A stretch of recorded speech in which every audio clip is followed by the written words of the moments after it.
all the latest updates, please subscribe. दुनिया भर में ऐसे बहुत से मंदिर हैं जिनकी अलग अलग मान्यताएं हैं। कुछ मंदिर दैविक शक्तियों के लिए जाने जाते हैं तो कुछ अपने चमत्कारों की वजह से काफी प्रचलित हैं। आज हम भी आपको एक ऐसे मंदिर के बारे में बताने वाले हैं जिसको लेकर श्रद्धालुओं की अलग अलग राय है। कुछ भक्त इसे भगवान का चमत्कार बताते हैं तो कुछ लोगों का ऐसा मानना है कि यहाँ भगवान साक्षात आकर दर्शन देते हैं।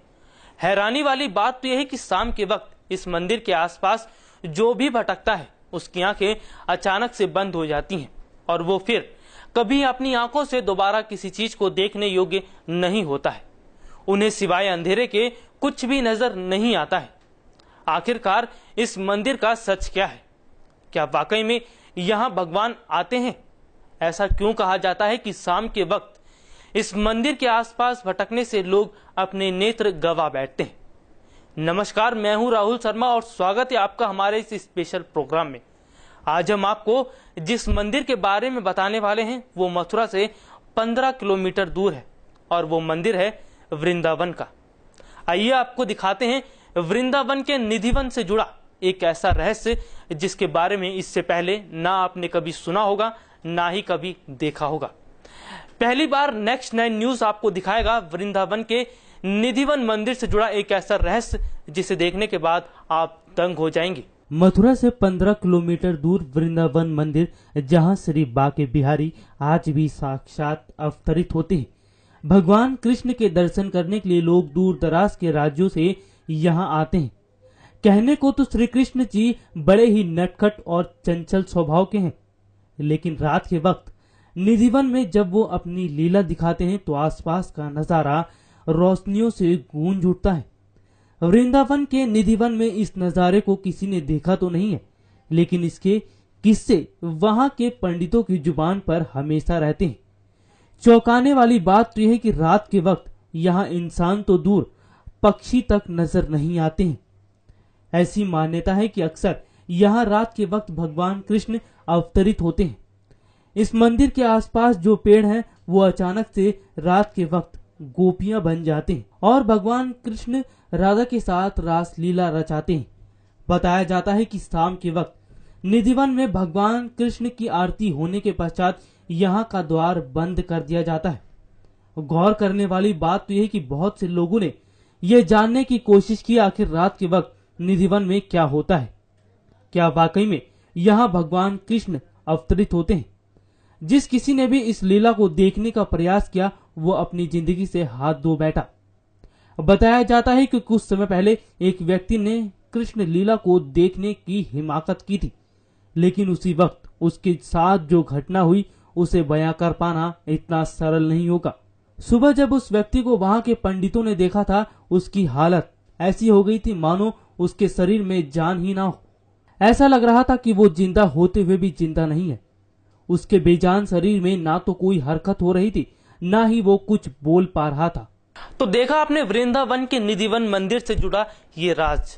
वाकई में ये बात काफी चौंकाने वाली है कि जो निधिवन सुबह के समय आरतियों और मंत्रों से गुलजार होता है, रात के वक्त यहाँ सन्नाटा पसर जाता है।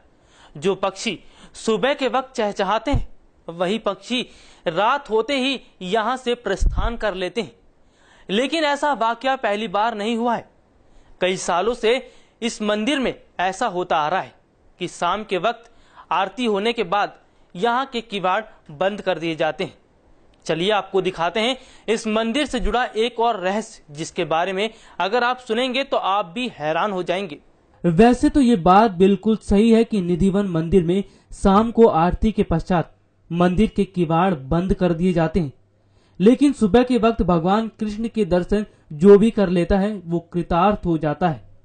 बताया जाता है कि ऐसा ही एक और वाकया करीब 10 साल पहले हुआ था, जब जयपुर से आया एक कृष्ण भक्त रासलीला देखने के लिए निधिवन में छुप कर बैठ गया था। जब सुबह निधिवन के गेट खोले गए तो वो बेहोश अवस्था में मिला। उसका मानसिक संतुलन बिगड़ चुका था। ऐसे ही अनेकों किस्से यहाँ के लोगों की जुबान से सुनने को मिलते हैं। इस मंदिर के पुजारी बताते हैं कि ऐसे ही एक अन्य व्यक्ति थे, पागल बाबा, जिनकी समाधि आज भी निधिवन में बनी हुई है। इस मंदिर के पुजारी उनके बारे में बताते हैं कि उन्होंने एक बार निधिवन में छुपकर रासलीला देखने की कोशिश की थी, जिससे वो पागल हो चुके थे। वैसे तो वो कृष्ण के भक्त थे, इसीलिए उनकी मृत्यु के पश्चात मंदिर कमेटी ने निधिवन में ही उनकी समाधि बनवा दी थी। भले ही निधिवन में रात के वक्त लोगों के जाने की मनाही है, लेकिन उसके बाद भी भक्त भारी तादाद में भगवान के दर्शन करने के लिए जाते हैं। आपको बता दें कि ऐसी मान्यता है कि निधिवन के अंदर रंग महल है, जिसके बारे में मान्यता है कि रोज रात यहाँ पर राधा और कन्हैया आते हैं। रंग महल में राधा और कन्हैया के लिए रखे गए चंदन की पलंग को शाम 7 बजे के पहले सजा दिया जाता है। पलंग के बगल में एक लोटा पानी, राधा जी के श्रृंगार का सामान और दातुन साथ में रखकर वहां रख दिया जाता है। सुबह 5 बजे जब रंग महल का पट खुलता है तो बिस्तर अस्त व्यस्त, लोटे का पानी खाली, दातुन कूची हुई और पान खाया हुआ मिलता है। रंग महल में भक्त केवल श्रृंगार का सामान ही चढ़ाते हैं और प्रसाद के रूप में श्रृंगार का सामान उन्हें मिलता है। वाकई में भगवान श्री कृष्ण की लीला बड़ी ही अद्भुत है, लेकिन जिस कदर भगवान के दर्शन करने के लिए लोग दूर दराज से आते हैं, उसे देखकर वहां के पंडित भी हैरान हो जाते हैं। बताया जाता है कि एक दिन के अंदर लाखों की संख्या में भक्त यहां पर भगवान की दर्शन करने के लिए आते हैं। आइए अब आपको दिखाते हैं निधिवन मंदिर से जुड़ा एक और रहस्य, जिसको देखने के बाद आप दंग हो जाएंगे। निधिवन के पेड़ भी बड़े अजीब हैं। जहां हर पेड़ की शाखाएं ऊपर की ओर बढ़ती हैं, वहीं निधिवन के पेड़ों की शाखाएं नीचे की ओर बढ़ती है। हालात तो यह है कि रास्ता बनाने के लिए इन पेड़ों को डंडों के सहारे रोक दिया गया है। निधिवन की एक अन्य ख्याति यहाँ के तुलसी का पेड़ है। निधिवन में तुलसी का हर पेड़ जोड़े में है। इसके पीछे यह मान्यता है कि जब राधा संग कृष्ण वन में रास लीला रचाते हैं, तब यही जोड़ेदार पेड़ गोपी बन जाते हैं। जैसे ही सुबह होती है, वो फिर तुलसी के पेड़ में बदल जाते हैं। साथ ही एक अन्य मान्यता ये भी है कि इस तुलसी के जोड़े का कोई भी डंडी नहीं ले जा सकता है। लोग बताते हैं कि जो लोग भी ये डंडी ले गए हैं, वो किसी न किसी आपदा का शिकार हो गए, इसलिए कोई भी इन्हें नहीं छूता। वन के आसपास बने मकानों में खिड़कियां नहीं है। यहाँ के निवासी बताते हैं कि शाम 7 बजे के बाद कोई इस वन की तरफ नहीं देखता। जिन लोगों ने देखने का प्रयास किया, या तो वो अंधे हो गए या फिर उनके ऊपर दैवी आपदा आ गई। जिन मकानों में खिड़कियां हैं, उनके घर के लोग शाम 7 बजे मंदिर की आरती का घंटा बजते ही बंद कर लेते हैं। कुछ लोग तो अपनी खिड़कियों को ईंट से बंद कर देते हैं। निधिवन में ही वंशी चोर राधा रानी का मंदिर है। यहाँ के महंत बताते हैं कि जब राधा जी को लगने लगा कि कन्हैया हर समय वंशी ही बजाते रहते हैं, उनकी तरफ ध्यान नहीं देते, तो उन्होंने उनकी वंशी चुरा ली। इस मंदिर में कृष्ण जी की सबसे प्रिय गोपी ललिता जी की मूर्ति राधा जी के साथ है। निधिवन में स्थित विशाखा कुंड के बारे में कहा जाता है कि जब भगवान श्री कृष्ण सखियों के साथ रास रचा रहे थे, तभी एक सखी विशाखा को प्यास लगी। कोई व्यवस्था न देखकर कृष्ण जी ने अपनी वंशी से इस कुंड की खुदाई कर दी, जिससे निकले पानी को पीकर विशाखा ने अपनी प्यास बुझाई। इस कुंड का नाम तभी से विशाखा कुंड पड़ गया है। विशाखा कुंड के साथ ही ठाकुर बिहारी जी महाराज का स्थल भी है। कहा जाता है कि संगीत सम्राट एवं ध्रुपद के जनक स्वामी हरिदास जी महाराज ने अपने स्वचरित पदों का वीणा के माध्यम से मधुर गायन करते थे, जिसमें स्वामी जी इस प्रकार तन्मय हो जाते कि उन्हें तन मन की सुध नहीं रहती थी। बाके बिहारी जी ने उनके भक्ति संगीत से प्रसन्न होकर उन्हें एक दिन स्वप्रसन्न दिया और बताया कि मैं तो तुम्हारी साधना स्थली में ही विशाखा कुंड के समीप जमीन में छिपा हुआ हूँ। स्वप्न के आधार पर हरिदास जी ने अपने शिष्यों की सहायता से बिहारी जी को वहां से निकलवाया और उनकी सेवा पूजा करने लगे। ठाकुर बिहारी जी का स्थल आज भी उसी स्थान पर बना हुआ है, जहां प्रतिवर्ष ठाकुर बिहारी जी का समारोह बड़ी धूमधाम के साथ मनाया जाता है।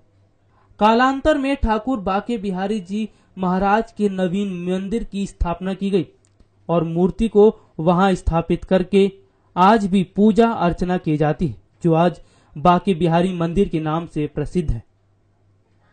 संगीत सम्राट स्वामी हरिदास जी महाराज की भी समाधि निधिवन परिसर में ही है।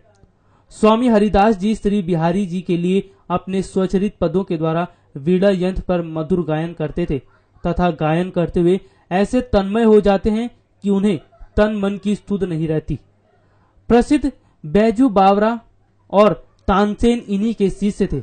अपने सभारत तानसेन के मुख से स्वामी हरिदास जी की प्रशंसा सुनकर सम्राट अकबर इनकी संगीत कला का रसवादन करना चाहते थे, किंतु स्वामी जी का यह दृढ़ निश्चय था कि अपने ठाकुर के अतिरिक्त वो किसी का मनोरंजन नहीं करेंगे। इसलिए एक बार सम्राट अकबर वेश बदलकर साधारण व्यक्ति की भांति तानसेन के साथ निधिवन में स्वामी हरिदास की कुटिया में उपस्थित हुए। तानसेन ने जानबूझकर अपनी वीणा लेकर एक मधुर पद का गायन किया।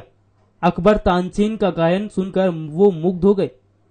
इतने में स्वामी हरिदास जी तानसेन के हाथ से वीणा लेकर स्वयं उस पद का गायन करते हुए तानसेन की त्रुटियों को और इंगित करने लगे। उनका गायन इतना मधुर और आकर्षक था कि वन के पशु पक्षी भी वहां उपस्थित होकर मौन भाव से श्रवण करने लगे। सम्राट अकबर के विस्मय का ठिकाना नहीं रहा। तो देखा आपने निधिवन मंदिर से जुड़ी ये हैरान कर देने वाली रिपोर्ट। आज के लिए इस स्पेशल प्रोग्राम में इतना ही। अगली बार मंदिरों से जुड़ी कई और जानकारी लेकर आपसे दोबारा मुलाकात होगी। तब तक के लिए इजाजत दीजिए। नमस्कार।